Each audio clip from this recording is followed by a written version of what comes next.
Olá, internautas! Olá, queridos amigos! Vocês todos que estão aí acompanhando de pertinho o progresso da programação da TV Web do Estado do Rio Grande do Norte. Eu estou falando da PNTV.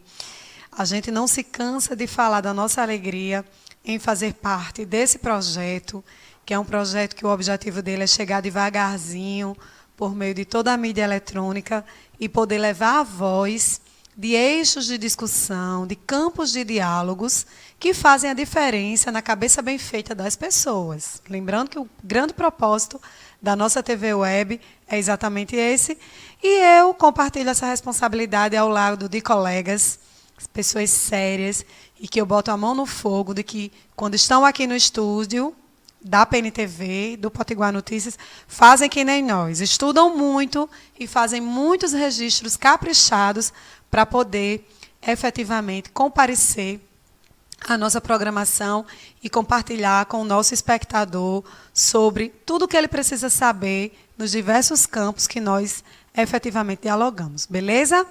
Então, eu gostaria de ressaltar inicialmente que no último mês de dezembro do ano 2018, o programa Capital Cultural, ele conseguiu ser credenciado junto ao projeto, ao programa de extensão do campus IFRN Natal Central.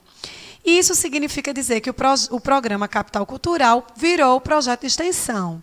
E como projeto de extensão, nós assumimos o compromisso aqui de sempre dialogar no quadro Educação sobre as práticas estruturantes que acontecem lá no chão da instituição. Então, no programa de hoje, nós iremos conversar sobre um tema que foi solicitado pelos nossos seguidores, que o tema é Semana Pedagógica, e também cumpriremos o propósito, já que a gente efetivamente vai falar de Semana Pedagógica, de socializar o formato, o campo de discussão, os objetos de estudos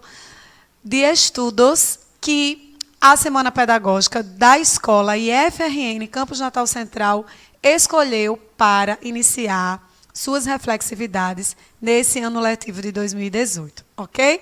Então, eu estou aqui com o folder da programação. Inicialmente, eu gostaria de parabenizar toda a equipe pedagógica que atenciosamente pensou nessa formação continuada para professores. E, com isso, eu já estou dizendo para os nossos seguidores que desejam entender um pouquinho mais sobre a educação, que o ano letivo ele inicia assim.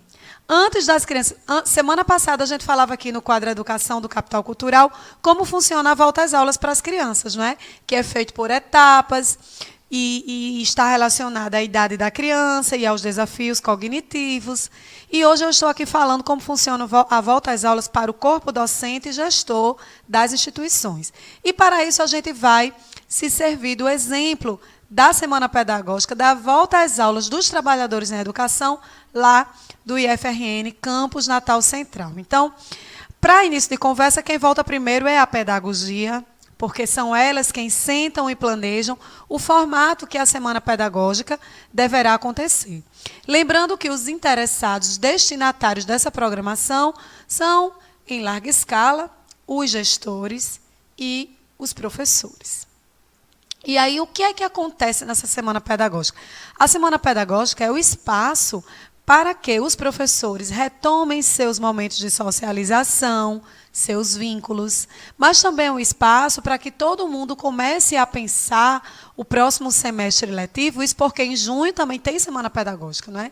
Nós estamos falando agora da Semana Pedagógica de janeiro, que abre alas para os desafios escolares do primeiro semestre do ano.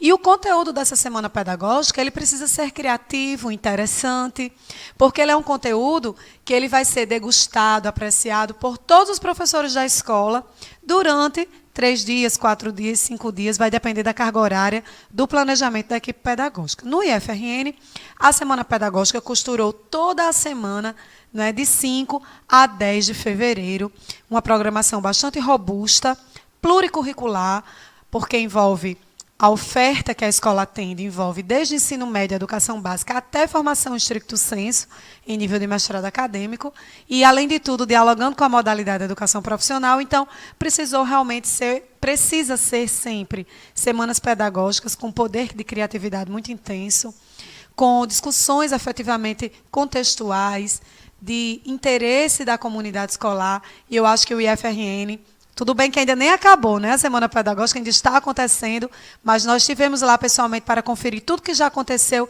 e agora a gente vai socializar para vocês, com a certeza de que, a gente sabe bem, as demais instituições de ensino estão caminhando muito próxima dessa Semana Pedagógica aí, que foi pensada pelo IF. Então, vamos iniciar dizendo o tema da Semana Pedagógica, todas as mesas redondas, palestras, oficinas, elas estão gravitando em torno do tema geral, que desse ano, 2018.1, escolhido foi a escola que temos e a escola que queremos. Olha aí. Então, com vocês, o primeiro momento, né, o momento, vamos dizer assim, o pontapé inicial, o chute inicial da bola para que a Semana Pedagógica dos corpos escolares efetivamente possa acontecer. Sabe como é que esse momento ocorre? Por meio de um momento solene. Olha aí, vamos mostrar direção, pode passando, vamos mostrar para os nossos seguidores, isso aí é a foto do palestrante que eu vou tratar já já, o querido professor doutor da UFRN, Herculano Ricardo Campos, professor do curso de Psicologia e que foi o palestrante da parte científica, ao lado da nossa querida amiga Vanessa, Gosson, que divide a responsabilidade das disciplinas de Psicologia da Educação junto comigo, solta para a gente a imagem do corpo gestor responsável pela abertura da Semana Pedagógica do IFRN Campus Natal Central. Que existia de uma política centrada no cidadão, em especial para a educação e mais particularmente para a educação pública. Porém, os institutos federais, e aí eu posso dizer, sem proselitismo pessoal com a nossa instituição, mas quem já foi, os outros sabem, o Instituto Federal do Rio Grande do Norte é expoente e é referência em praticamente tudo que faz. Somos conceito 4, sem ter nenhum programa de doutorado. Se vocês buscarem os institutos federais, tem conceito 5 do MEC, a grande maioria deles, para não dizer todos, tem pelo menos 2 programas de doutorado, que infelizmente é essa a lógica de avaliação das instituições de ensino superior. Mas nós estamos também mudando isso. Então, não chegamos ao conceito 4 à toa, chegamos exatamente pelo trabalho desenvolvido e por tudo que nós ofertamos aqui. Então é isso, meus amigos. Eu quero agradecer mais uma vez o convite, Arnaldo. Né? Somos do Campo Central, estamos temporariamente na reitoria nesse trabalho, mas em parceria e em harmonia com todos os campos, para que a gente possa desenvolver cada vez mais o nosso Instituto Federal. É isso, desejo um bom início de ano letivo a todos nós, né, e que vamos, como diz o nosso amigo Agamenon, vamos em frente. Muito obrigado, um bom dia. O vídeo, né, hora postado pela nossa equipe, foi o professor Willis Farcar. E o objetivo da fala, ele que é reitor do IFRN, foi exatamente o de se congratular os professores e gestores, ele representando a gestão maior da instituição, e efetivamente abrir essa semana pedagógica do ano letivo 2018.1. Vejam aí que o primeiro momento, após a chegada do conferencista, que a gente viu lá na frente, a imagem, né, do professor já esquentando ali, esquentando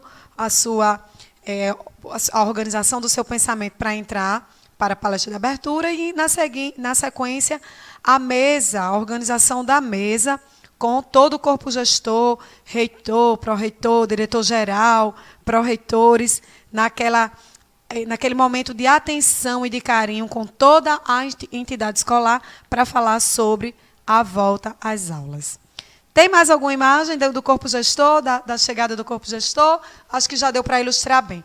Vamos agora para o segundo momento. O segundo momento corresponde exatamente à parte científica. Né? Então, feita a fala da gestão, acolheu todo mundo, abraçou todo mundo, falou dos novos desafios, no caso específico do RN, um desafio que eu destaco aqui, de uma atenção de aproximadamente 25 mil estudantes, até 2017, agora no ano 2018, aproximadamente 35 mil estudantes que serão assistidos. Veja aí o impacto, né, desse quantitativo de aluno crescente na instituição, um impacto muito grande, mas os professores estão lá estudando, assumindo esse desafio de fazer a cada dia melhor as suas práticas, e é exatamente para esse interesse e o aprofundamento dessas ideias que a Semana Pedagógica se serve.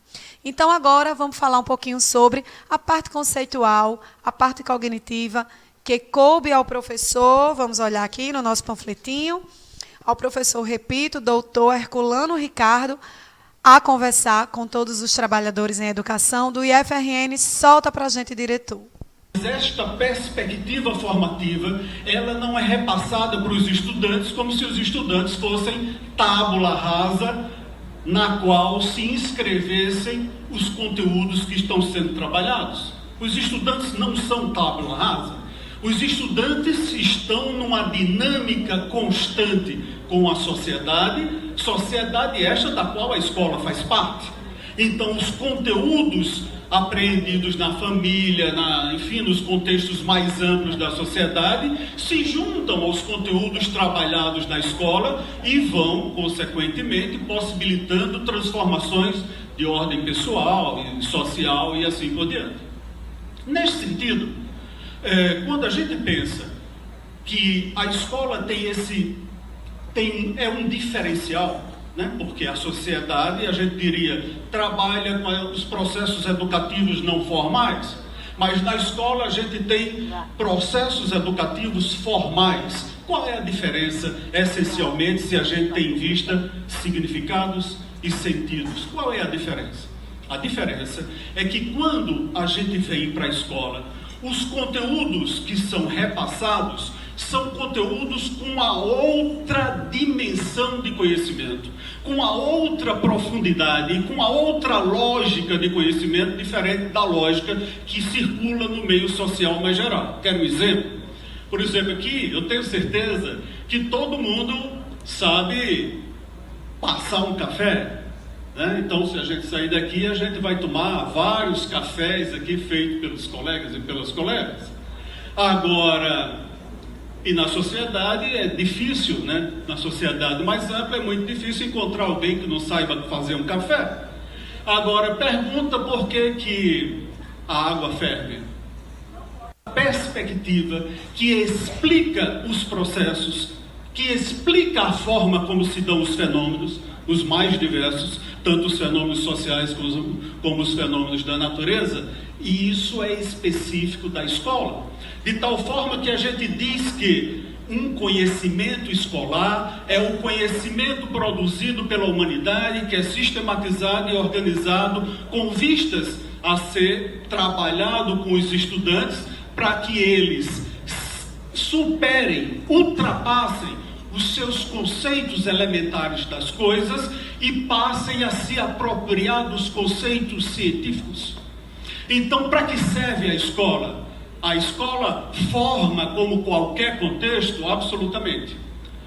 Na escola também acontecem processos formativos elementares, mas há relações pedagógicas que se dão em sala de aula por meio da mediação pedagógica, são relações que visam trabalhar conceitos científicos, ou seja, visa explicar como se dão os fenômenos. Aí vem as fórmulas, vem toda a lógica de pensamento, vem as teorias e assim por diante. Então, excelentes os esclarecimentos do professor doutor Herculano Ricardo, autoridade no curso de Psicologia da UFRN. Deu o recadinho da formação conceitual dos nossos estudantes, da função social da escola que temos, que é essa escola que muitas vezes tem dificuldade de conversar sobre os conceitos científicos, fazendo transposição do dia a dia para os saberes escolares, e a escola que queremos, que é essa escola que efetivamente consiga fazer esse trabalho pedagógico com mais facilidade.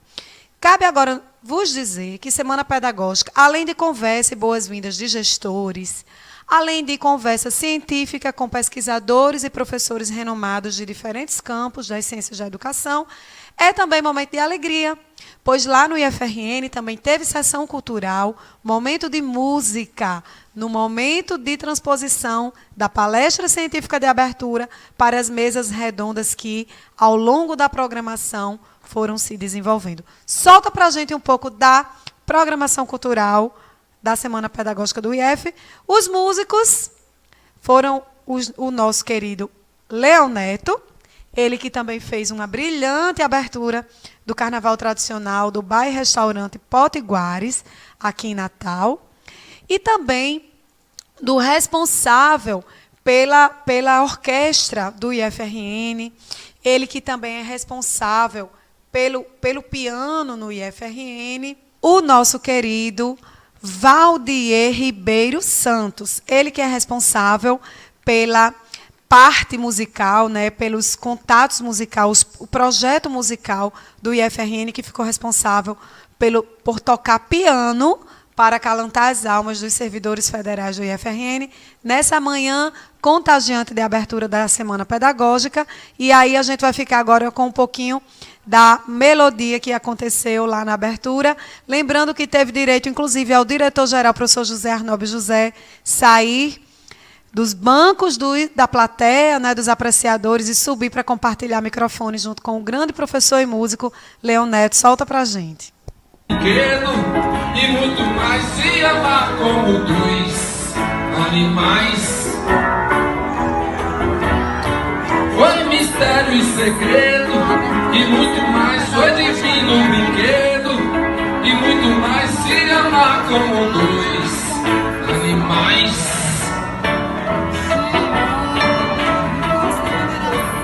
Se olhar vagabundo e cachorro vadio, olhava a pinta dela, estava no cio.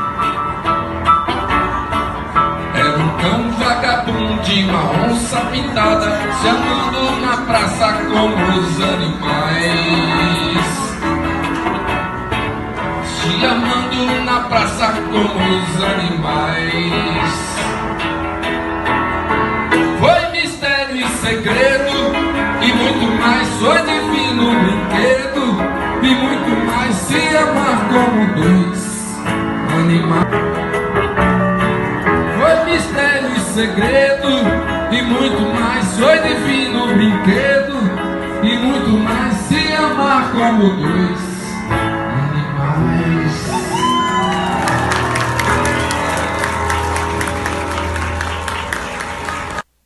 Maravilha, esse clima de energia boa de volta às aulas. Então, vamos lá, recapitulando. Além de conversa com mesa redonda de gestores, palestra científica de professor da UFRN, momento cultural com o professor Leão Neto, o querido músico Valdier no piano e o diretor-geral Arnóbio José ao microfone, cantando música nordestina. Na sequência, a Semana Pedagógica também é espaço para mesas redondas. O IFRN, ao discutir o tema geral, a escola que temos e a escola que queremos, de uma forma muito inteligente, articulou a vinda de pessoas da própria instituição, professores, pesquisadores, que terminaram seus trabalhos estricto sensu, sejam eles de mestrado ou de doutoramento, repercutindo, ou melhor, refletindo sobre a própria instituição. E, para isso, eu destaco aqui a importância da mesa temática 1, que aconteceu no segundo dia da formação, em que o professor doutor Francisco Carlos e a professora doutora Elane Fátima discutiram de uma forma integrada sobre o papel da formação discente, diferentes olhares que se entrecruzam a partir da pesquisa. Foi assim um momento lindo em que cada um passou bastão um para o outro em uma bela mesa redonda, falando sobre as próprias práticas do IFRN.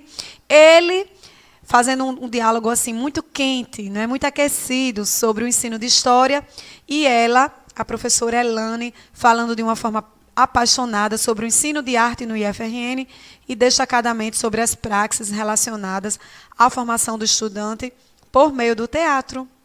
Ok? Volta para a gente, porque eu quero vos dizer que Semana Pedagógica não é só espaço disso, ainda teve mais. Sabe o que foi outra atividade que a gente vai dizer aqui?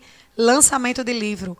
Coube também na nossa programação de professores que voltam às suas ações pedagógicas, serem contagiados pela poesia, pelo poema do relançamento do livro O Bálsamo, que é de autoria da professora cearense Tereza Custódio, que, por sinal, também é servidora aposentada da Casa de Educação que nós estamos tratando aqui. Tereza Custódio, eu gostaria aqui, em público, não é, nesse ambiente de divulgação ampliada, de parabenizar pela sua belíssima obra, o livro Bálsamo. Vocês podem encontrar aí por meio de diferentes canais de vendas de livros. Fica aqui a nossa indicação para a leitura. Tem videozinho também, meu diretor? Só esse registro, né? A pedagoga Ulisseia, ali ao lado, né, da Tereza Custódio, fazendo o lançamento do livro. É um livro muito gostoso, uma poesia muito linda. Pode devolver para a gente aqui, para a gente explicar para o nosso telespectador. Se trata de uma jovem cuidadora de idosos, né, e das memórias que ela possui ao perder a mãe aos 5 anos de idade, e ao amor e carinho que desenvolveu pelos idosos em função da criação desenvolvida pelas avós, e que depois dos 40 anos ela se debruça pela escolha, pela opção da profissão de cuidador de idosos, e o livro transita por essa poesia maravilhosa, que é falar sobre infância, sobre idosos, sobre maturidade. E eu gostaria de ressaltar que o livro Bálsamo, da nossa colega professora, é um sucesso absoluto na Europa, já foi lançado, inclusive a editora que lança o livro é uma editora portuguesa. Isso por causa da grande incidência de idosos, né, que o Velho Mundo possui, e que também o livro já é um sucesso bem encaminhado no país Suíça, no país europeu, a Suíça, que também está comprando assim, com um carinho muito grande, com braços abertos à ideia da poesia da nossa querida amiga Tereza Custódio, no campo do lançamento desse livro aí, que é poesia pura, e que cada vez mais vai ganhar adepto por causa do processo natural de envelhecimento da população do país.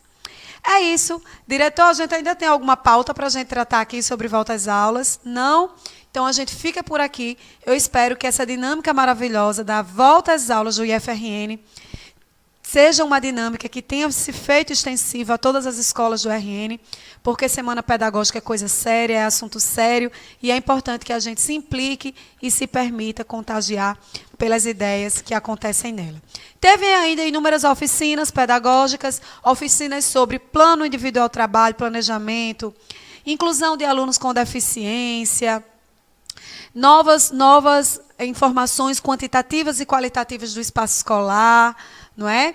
Tudo isso que ainda está sendo dialogado e que, quem sabe, semana que vem a gente também não vai trazer aqui mais alguns dados. Lembrando que o programa Capital Cultural da semana que vem já tem um tema escolhido, a pedido dos nossos seguidores, que é o tema Carnaval na escola em 2018.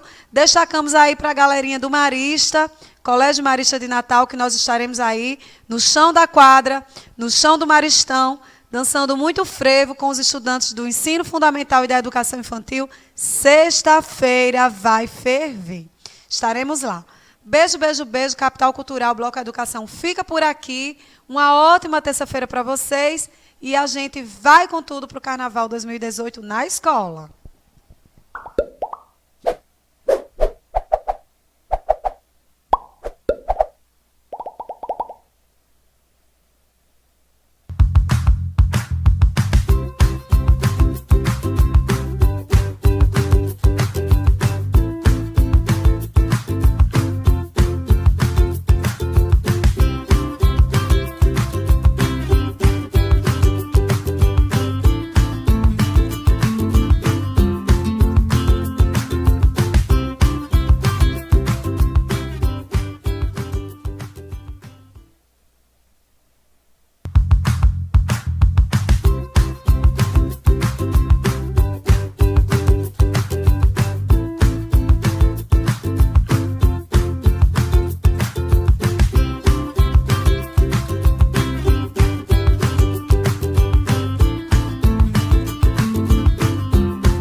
Olá, amigos e seguidores. Nós estamos de volta, Capital Cultural, agora programa diário, e nós voltamos com o bloco Agenda Interdisciplinar, o bloco que é construído, produzido por uma dupla dinâmica, eu, Andresa Tavares, a apresentadora do espaço, do estúdio, do Potiguar Notícia, da PNTV, e a minha querida amiga, a nossa apresentadora itinerante, Tereza Rosso, que vai já falar para a gente sobre o cantinho que nós escolhemos para dialogar na nossa agenda interdisciplinar de hoje. Destacando que o assunto está relacionado ao reino animal, aos cuidados com o cãozinho e o gatinho de estimação, e que esse tema que foi sugerido pelos nossos seguidores, ele também foi um tema que foi muito abraçado por nós apresentadoras, porque todos os apresentadores do programa Capital Cultural amam o animal, todos nós somos, inclusive, guardiões, né, de animaizinhos, cachorrinhos, gatinhos, passarinhos ao ar livre, né, nas nossas varandas. E é com muita satisfação que nós recebemos essa solicitação para falar sobre o mundo animal agora, no veraneio, quais os cuidados que a gente pode estar tendo, quais vamos dizer assim, os assuntos que mais nos custam, pessoas que não estudaram medicina veterinária, para a gente poder efetivamente estar entendendo melhor o nosso pet, né, o nosso gatinho, o nosso cachorrinho. E quem nos abraçou de braços abertos, já fica aqui a nossa gratidão pela atenção destinada por esse médico veterinário muito atencioso, muito didático também, conversou com a gente assim, com a profundidade didática que nos deixou encantados, é o doutor Franklin Ranieri, que é o médico veterinário também, empreendedor, responsável, né, pelos cuidados médicos desses bichinhos fofuchos que frequentam a clínica Pet Saúde, que fica ali na rua, na Avenida Jaguarari, em Natal. Vamos agora para as imagens. Vamos inicialmente falar sobre a instituição Pet Saúde. Está aí a fachada, como vocês podem ver. Fica ali nas imediações do bairro de Lagoa Nova, um pouquinho próximo do hospital muito conhecido, da Promater. Então, a clínica Pet Saúde passa para a gente. Essa aí situada na Avenida Jaguarari, e nós estivemos lá para a cobertura completa desse cantinho que, com muito cuidado e zelo, acolhe os bichinhos, seja para, olha aí o doutor Ranieri, não é, a sua ilustríssima esposa, que também compartilha esse projeto de hospital veterinário junto com ele, e a nossa querida apresentadora, Tereza Rosso. Está aí o trio responsável pelo programa de hoje, pelo bloco A Agenda Interdisciplinar do Capital Cultural. E vamos que vamos, porque o conteúdo dialogado pelo Dr. Franklin Ranieri promete. Antes de mais nada, eu gostaria aqui de ressaltar que carnaval é assunto sério e que bichinho pet também entra no clima. Olhem aí os adereços dos animaizinhos que estão indo fazer os seus tratamentos estéticos, né, e de higiene, roupinhas, lacinhos, gravatinhas, máscaras, tudo para deixar o nosso pet muito fofinho e com um clima de carnaval lá na clínica Pet e Saúde. Cada cantinho nos lembra o carinho, nos lembra a intensidade com que os donos devem efetivamente acolher, abraçar e proporcionar aos seus bichinhos de estimação. Então, Tereza Rosso, volta para a gente, que agora a gente vai passar o bastão. Com vocês, a nossa querida amiga Tereza Rosso, em loco, fazendo o trabalho do jornalismo lá no chão da Pet Saúde. Ela vai apresentar para vocês o empreendimento e, na sequência, vai conversar com o médico veterinário Franklin Ranieri. Tereza Rosso, estou aqui no quadro, né, Agenda Interdisciplinar, hoje falando sobre o mundo animal, um pouco. E estamos aqui no Pet Saúde, o veterinário Dr. Franklin Ranieri, que vai ser o nosso entrevistado, certo? Que é também o dono da clínica, e ele vai falar um pouco sobre o câncer, sobre o que é que os animais precisam para ter a sua saúde melhor, né? O que é que podemos fazer com nossos animais, os nossos cães, os nossos gatos, que estamos cuidando em casa. Okay? O programa de hoje promete. O programa de hoje promete, viu? Bom dia. Bom dia, estamos aqui com o Dr. Franklin Ranieri, veterinário, certo? E queremos, assim, em primeiro lugar, que ele se apresente, né? Dizer quais são os serviços aqui da clínica, O nome da clínica é Pet Saúde e vou dar a palavra a ele para falar um pouco e depois faremos outras perguntas, tá ok? Olá, meu nome é Franklin Ranieri, eu sou veterinário formado em 2004, né? Estou completando aí 14 anos de formado. A gente está aqui na Clínica Pet Saúde, é uma clínica veterinária 24 horas, com serviços de clínica, vacinação, banho, loja, ultrassonografia, internamentos e cirurgias de um modo geral para cães e gatos, é a nossa área de especialização. A gente já está aqui há 7 anos no mercado, na Jaguarari, número 2256, em Lagoa Nova. Os telefones da gente são 3206-4382 e 98881-7107. Valendo. Doutor Frank, uma pergunta. Hoje em dia nós escutamos muito, né, na mídia sobre o câncer. Hoje o câncer, assim, é muito comum. E na questão do animal, como é que está essa situação do câncer? É muito corriqueiro? Me diga alguma coisa sobre isso. É bom falar sobre esse assunto porque, infelizmente, isso é um problema da saúde global, não só dos seres humanos, mas dos animais também. O que a medicina veterinária hoje percebe é que, tal qual a medicina humana, a incidência de câncer realmente vem aumentando. E aí eu falo isso de um modo geral, em vários órgãos, em várias estruturas, em machos e fêmeas, em gatos, cães. De um modo geral, a gente vê uma incidência que vem gerando uma preocupação na gente. A incidência desses pacientes nos consultórios, nas salas de cirurgia, infelizmente, tem aumentado significativamente nos últimos anos para cá. Valendo. E continuando, doutor Frank, sobre o câncer, é mito, existe isso ou não? A questão, que muitas pessoas falam, se o animal não cruzar, né? Sua gata não cruzou, então vai ter câncer. Não foi esterilizado, né? Que chama-se assim. Não fez. Como é que se fala? A cirurgia. Esterilização. Vai ter o câncer de mama, é certeza ter, ou não acontece isso, é mito, são as pessoas que ficam falando sem entender. Me diga alguma coisa sobre isso. Bom, a gente sabe que os tumores de mama, existe uma fatia deles e infelizmente é uma fatia significativa que tem relação direta com função hormonal.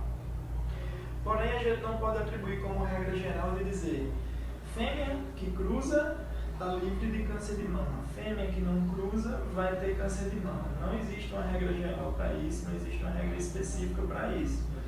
O que a gente sabe é que estatisticamente pode-se haver uma redução, à medida que aquela cadela tem uma vida reprodutiva ativa, ela pode sim realmente ter uma redução na incidência desses tipos de neoplasias mamárias, principalmente aquelas que são induzidas por hormônio. É que existem alguns tipos de tumores que eles não sofrem influência hormonal. E aí esse daí a gente nada pode fazer, né? Tanto que o pessoal que trabalha na oncologia veterinária, eles trabalham muito a indicação da esterilização da fêmea de modo precoce. E aí eles recomendam que essas esterectomias sejam feitas antes que a cadela chegue ao seu primeiro cio, para que daí a gente consiga realmente usufruir de uma redução estatística da incidência de tumor de mama. Porém, isso aí é uma coisa que precisa ser bem esclarecida. É que o que eles não falam é que muitas vezes essas fêmeas que fazem a esterectomia antes do primeiro cio, no futuro, no envelhecimento, elas podem ter problema em decorrência do não amadurecimento hormonal. Como elas foram esterectomizadas muito jovens, seria igual uma menina hoje de 5, 6 anos de idade já fazer uma esterectomia. A gente sabe que para o futuro, a influência daqueles hormônios passa a ser uma influência negativa. Então, cadelas e gatas esterectomizadas muito precoces, existe uma possibilidade muito grande que no futuro elas possam desenvolver osteopenias, osteopeloses, incontinência urinária, incontinência fecal, dentre outros problemas como consequência do não amadurecimento hormonal. Então, quando a gente põe uma balança, o que normalmente a gente tem indicado é que essas cirurgias sejam feitas entre o primeiro e o segundo cio. Por quê? Porque quando passa o primeiro cio, elas já sofreram um amadurecimento hormonal, para que ela não usufrua desses problemas lá no futuro. E antes do segundo, a gente ainda consegue fazer uma redução bem significativa na incidência desses tumores de mama. Então, nessa faixa aí seria uma faixa que a gente realmente considera ideal para que a gente usufrua de benefícios dos dois lados com o mínimo possível de efeitos colaterais. Doutor Franklin, essa é uma pergunta minha. Eu tenho uma cadelinha que tem o que chamamos de gravidez psicológica. Ela nunca cruzou, certo? Também não fiz ainda a castração. Eu pergunto, ela já está com 6 anos, eu posso ainda fazer essa castração? Vai evitar que ela venha a ter um câncer no futuro? Não é questão de evitar, ela pode minimizar dela vir a ter. E explica um pouco essa gravidez psicológica, que às vezes a gente fala e o pessoal não entende, ok? Ok, ó. Essa questão da gravidez psicológica ou pseudociese é uma particularidade à parte. Isso daí demonstra que a sua cadela ela tem uma desregulação hormonal a partir dos ovários. E isso daí faz com que ela tenha um mecanismo bem alterado. Em que sentido? Esses hormônios ovarianos que deveriam desenvolver-se apenas no período de gestação e lactação passam a se desenvolver de modo anormal. E aí eles passam a influenciar uma atividade muito maior de útero, de ovários e de mamas. Essas atividades hormonais exageradas desses órgãos, sem o devido controle e reflexo de outros hormônios que viriam, seja do filhote que está mamando na mama, seja do filhote que está dentro do útero, isso daí aumenta muito o risco dela ter um problema no ovário, um problema no útero ou um problema na mama. Então, independente dela já ter mais idade, 5, 6, 7 anos, o quanto antes essa cadela que faz as gestações psicológicas for esterectomizada, menor é a chance de que ela possa vir a ter um problema em um desses 3 órgãos. Então, corra, e a indicação realmente é para que sua cadelinha seja submetida o quanto antes para você tentar ter sono mais tranquilo e menos estresse no futuro, tá bom? Ok, tá bom. É isso aí. Muito obrigada, doutor Franklin Ranieri, pelos preciosos esclarecimentos sobre a saúde dos nossos bichinhos. Tereza Rosso, minha amiga, você estava muito iluminada nessa entrevista. Que bom que o quadro Diálogos Contextuais, Agenda Interdisciplinar, está pegando fogo, efetivamente está funcionando e a gente está podendo fazer mais um momento de diálogo estruturante com a sociedade potiguar por meio do programa Capital Cultural. Para a gente encerrar o nosso bloco, a agenda interdisciplinar esteve ainda presente em um momento solene muito importante que aconteceu aqui em Natal, no último dia 5 de fevereiro. Eu estou falando da colação de grau coletiva dos estudantes do curso de Direito da Universidade Potiguar, da UNP, que é conveniada com a Laurent, instituição internacional. A gente tem aí esse registro, nossa querida Tereza Rosso, que estava na solenidade, fez questão de registrar esse importante evento para a cidade de Natal. Então, estão aí aproximadamente uns 150 bacharéis em Direito foram formados nesse evento. Nós parabenizamos a todos esses grandes mestres que estão aí nessa mesa formal de abertura do evento.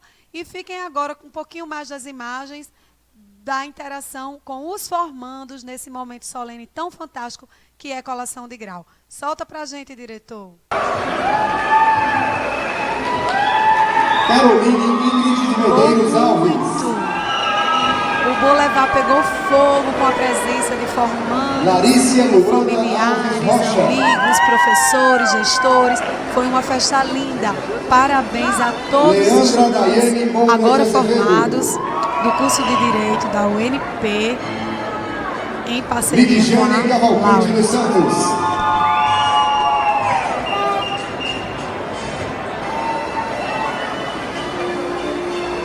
Genildo Ferreira Góes.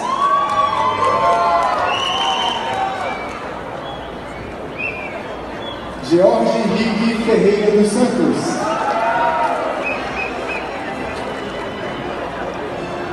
Georgia Costa da Silva Delgado.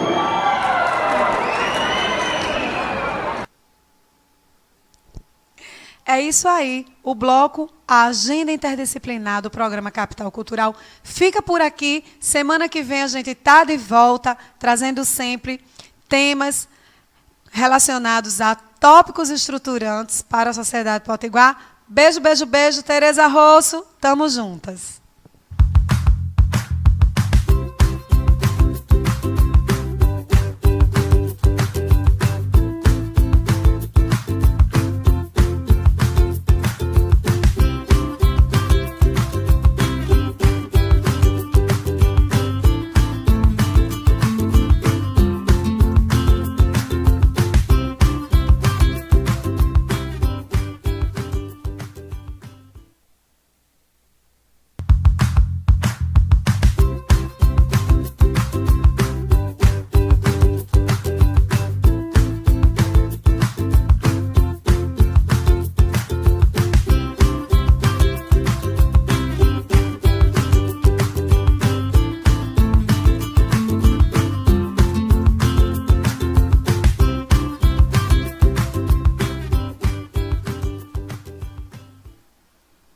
Olá, telespectador da PNTV e do programa aqui do quadro de Direito do programa Capital Cultural. Estamos hoje com o advogado Nereu Linhares. Nereu é advogado e assessor jurídico do Estado do Rio Grande do Norte, foi muito tempo assessor do Instituto de Previdência do Estado do Rio Grande do Norte e hoje na Secretaria Estadual de Educação. Nereu, primeiramente, obrigado por ter vindo aqui até a nossa emissora, nosso estúdio, abriu sua agenda e está aqui de forma cortês para nos atender nesse convite nosso e falar com o nosso telespectador.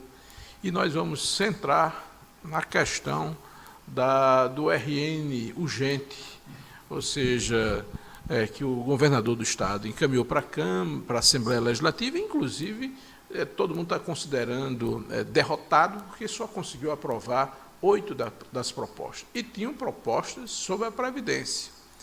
E, Nereu, você como especialista da área da Previdência do Estado, os servidores estaduais, né, tem 2 questões que é fundamental.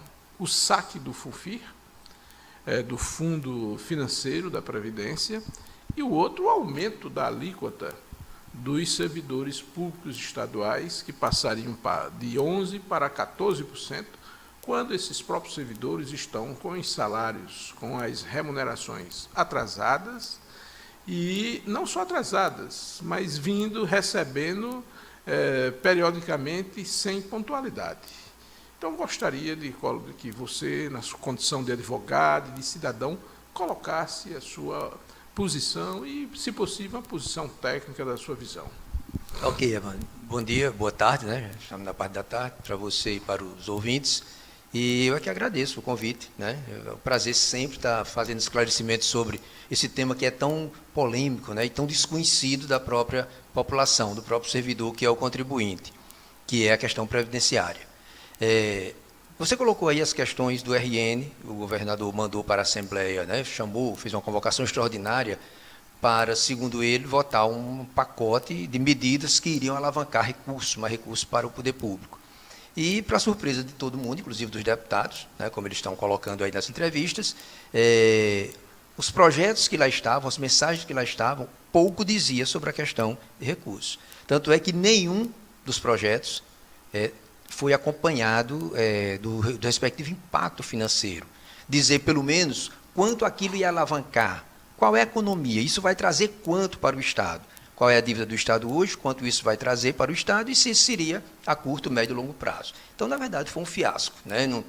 De 20 projetos, 8 foram votados. Com relação à questão desses 2 pontos que você indagou aí, que é a questão dos recursos, né, da retirada do restante dos recursos do FUNFIR, do Fundo de Previdência, e a questão do aumento da alíquota, veja bem, a questão dos recursos, da retirada dos recursos, tem uma coisa interessante nisso, né, que eu acho que está faltando uma explicação para a sociedade vinda do próprio Ministério Público.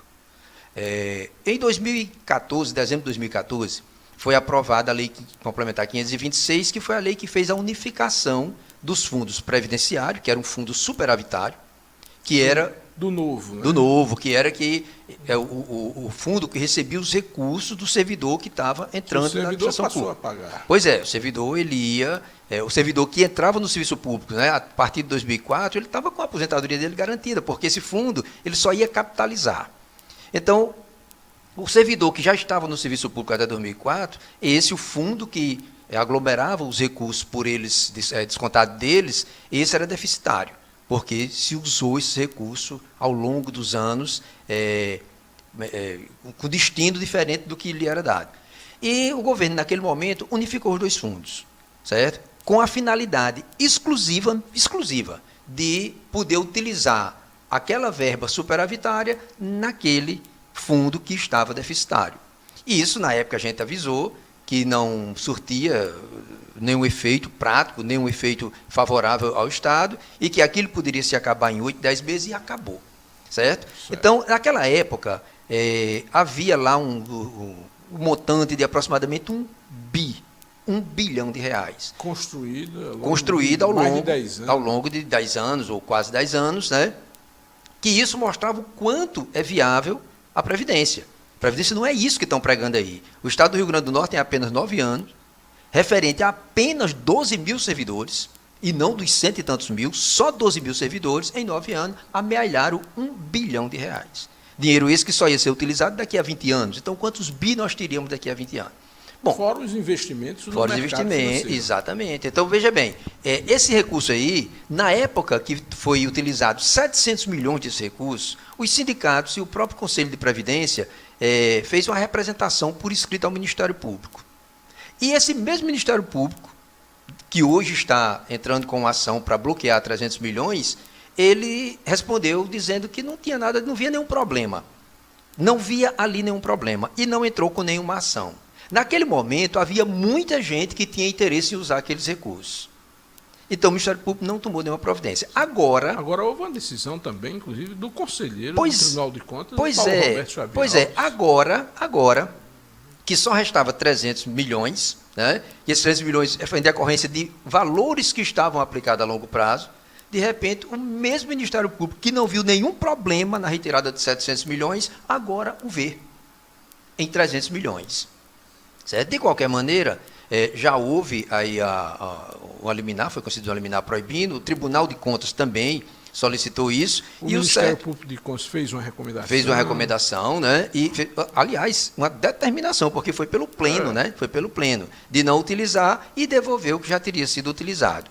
Então, é bom que se deixe bem claro que a Previdência ela precisa sim de uma reforma, ela precisa sim de uma verificação desses recursos, mas não da forma como se está fazendo. Ela precisa a partir do modelo de Previdência, porque o que está causando problema hoje é o modelo de Previdência, que a gente tem um modelo de repartição, chama-se repartição simples, ou seja, pega o dinheiro de quem está contribuindo para pagar quem está aposentado, e, na verdade, o grande lance de Previdência sempre foi a capitalização. O próprio servidor guarda o dinheiro dele, o Estado guarda o dinheiro do servidor para que ele receba no futuro.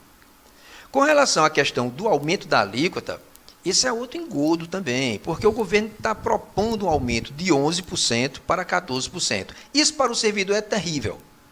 Para o governo não representa nada. Lembre-se que até 2003... E tem mais um problema, o governo não pode fazer simplesmente uma conta contábil. Sim, claro que não. Ele retira do servidor e não deposita. Pois é muito mais grave. Claro, a questão até 2004, a alíquota do Estado era 8%. Era 8% do servidor, 7% do empregador. E aumentou de 8% para 11%. Certo? O governo agora quer aumentar mais 3%. Né? E, na hora que ele aumenta, ele não diz quanto vai alavancar disso de dinheiro e quanto isso abateria no déficit, porque o déficit hoje é de 130 milhões. E ainda mais do servidor que já contribuiu para o FUNFIS. Servidor que já contribuiu, exatamente. Está contribuindo, é quase uma bitributação. Exatamente, porque a contribuição já foi feita, certo? Então, o governo uma explicação que ele não deu ele aumenta de 11 para 14, mas aumenta a alíquota dele também, de 22 para 28, certo? Então, quer dizer, não tem aquele retorno financeiro que ele esperava ter. Isso sem contar que o servidor que aumenta agora de 11 para 14, digamos que, segundo o controlador-geral disse que isso traria uns 40 milhões, certo? Seria no primeiro mês, porque a partir do segundo mês já se aposenta mais servidor e reduz a receita e aumenta a despesa de previdência. Muito bem, Nereu. Hoje, você sabe disso, você que não está mais no IPERN, mas quantos aposentados existem no Serviço Público do Estado? Olha, hoje isso deve gerar em torno de 35, 40 mil aposentados. Deve gerar em torno disso aí. É um número significativo. É um número significativo, muito significativo. Mas a Previdência, nesse caso, ela é superavitária. Não pode ter esses saques, e como se tem também com a DRU, no governo federal, que se fica retirando dinheiro da Previdência Social. Olha, eu acho interessante quando as autoridades colocam a questão do déficit previdenciário. Você veja bem, vamos pegar o estado do Rio Grande do Norte. O estado do Rio Grande do Norte se diz que a Previdência é deficitária. Então, se ela é deficitária, ela precisa de quê? De dinheiro novo, ela precisa de recurso novo. Como é que entra recurso novo na Previdência? Se o governo contratar servidor efetivo, fazer um concurso e contratar, porque esse é o servidor que contribui para a Previdência. No estado do Rio Grande do Norte, há muito tempo que não se faz concurso, mas a prática da contratação, ela continua no contrato temporário. E se pegar qualquer contrato temporário desse, o governo está contratando por 3 vezes o valor que ele pagaria a um servidor efetivo dele. E esse servidor que ele está contratando temporário não recolhe para a Previdência do Estado, recolhe para a Previdência do regime geral. Então, como é que o governo fala em déficit da Previdência e não contrata efetivo, só contrata temporário? Parece meio incoerente isso aí, né? Nereu, muito obrigado, né, pela sua presença. O nosso tempo se esgotou. É um tema palpitante. Muito. É um tema em que é atual, está na ordem do dia. O servidor precisa dessa explicação, como a sociedade norte-grandense precisa de informações a respeito da Previdência do Estado. Muito obrigado pela sua presença e passaria a palavra para você também fazer o seu encerramento. Olha, agradeço aí aos ouvintes, né? Agradeço a você, Evandro, o convite que você fez e digo que Previdência precisa sempre de estar sendo divulgada e explicada para o pessoal. E estou sempre à disposição, sempre que precisar, amigo, pode convidar que eu estarei aqui. Muito obrigado e ao telespectador, até mais um novo programa.